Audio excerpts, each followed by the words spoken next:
Hello, I suppose this is my photosynthesis video.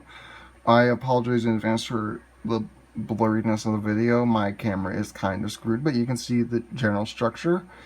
I may miss a few details. The information I got was a bit limited, so I'll try my best to begin the explanation now. So, the whole process starts as a photon over here hits PS2 over here, exciting an electron inside of it. Now, as it's excited, it latches onto a protein called the mobile electron carrier, which carries it over to the cytochrome complex.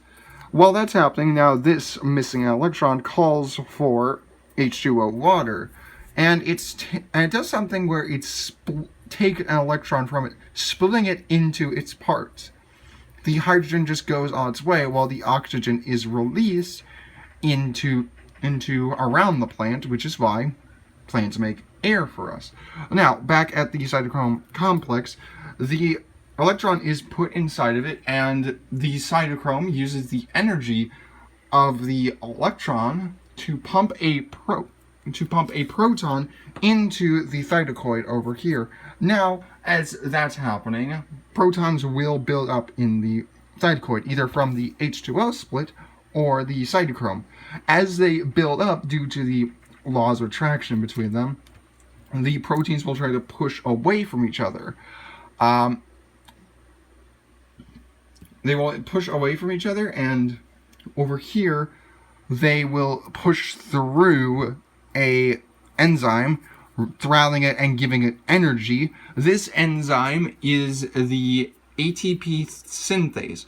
By doing this, the enzyme uses the energy to combine to add a phosphate into ADP, which turns it into ATP, necessary energy.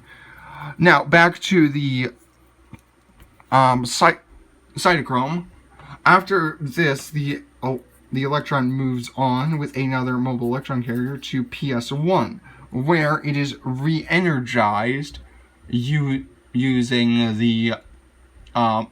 protons, and it will go with another electron carrier, moving on to the last part, where the electron will have its energy used on the enzyme here.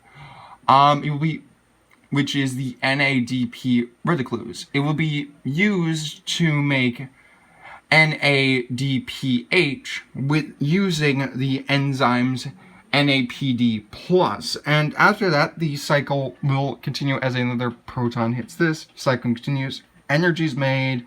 Necessary components are made to move energy about, and a plant cell works. Hopefully I covered most of it. I know there were some parts on the rubric I just could not figure out how they factored into this from the video because the PowerPoint was very confusing. But hopefully this is at least enough for passing. Thank you.